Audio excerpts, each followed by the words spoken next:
महाविकास आघाडीचा आजचा जो मोर्चा निघाला ती एक महाराष्ट्राला मनोरंजन करणारी हौसे गवसे आणि नवशेची एक हास्यजत्रा होती।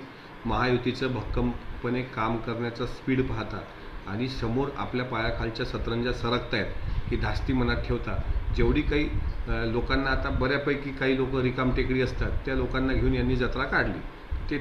त्यात फक्त मनोरंजन झालं, त्यात महायुतीमध्ये कुठं वितुष्ट किंवा महायुतीमध्ये काही परिणाम महायुतीवर होईल असं काही चित्र नाही। शेवटी जनता हुशार असते, जनतेला सगळं माहीत असतं। जी कोणी लोक अशा प्रकारची प्रतिमा करण्याचा प्रयत्न करतायत ते महामूर्ख आहेत, त्यांना कवडीची ही अक्कल नाही। ट्विटरद्वारे आपली अक्कल पाजळणं या लोकांनी बंद केली पाहिजे। दादांनी दिलेलं भाषण एकदा पूर्णपणे ऐकलं पाहिजे। दादा बोलले ते बारामतीमध्ये बोलले, बारामती ही दादाचं होमग्राऊंड आहे, तिथल्या शेतकऱ्यांचं दादाचं एक घरोब्याचं नातं आहे। बारामतीकरांसमोर दादा अत्यंत आत्मविश्वासानं बोलतात। आता परवा आम्ही यवतमाळला दादांच्या दौऱ्यामध्ये होतो, शेतकऱ्यांबद्दल जे काही सकारात्मक सरकार करते ते दादा नेहमी मांडण्याचा प्रयत्न करतात, पण दादांचं वक्तव्य कसं चुकीचं आहे हे दाखवण्याचा काही लोक प्रयत्न करतात। मला त्या लोकांच्या बुद्धीची कीव येते आणि अशा विकृत किळसवाण्या बुद्धीतून ते ट्विट पडतात आणि हे ट्विट पाडणारे हे फक्त चमकोगिरी असतात। यांनी विशेषतः विजय वडेट्टीवार, रोहित पवार या लोकांनी आपल्या मेंदूची तपासणी एकदा मुंबई हॉस्पिटलमध्ये जाऊन केली पाहिजे। आदरणीय अजितदादांबद्दल अशा प्रकारे बोलताना त्यांनी भान ठेवलेलं नाही आहे, ते मूर्ख लोक आहेत असं आमचं स्पष्ट म्हणणं आहे।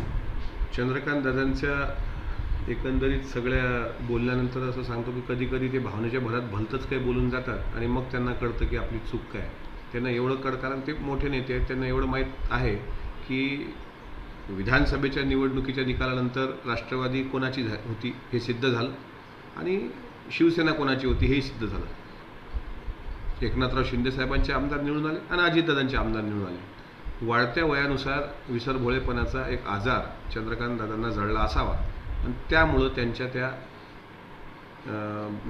काय म्हणता येईल अशा एकंदरीत संभ्रमात त्यांनी ते वक्तव्य केलं असावं। मात्र त्यांच्या मनात तसं काही म्हणण्याचा उद्देश नसेल, पण शेवटी एखादं वय वाढलं की ह्या गोष्टी घडतात।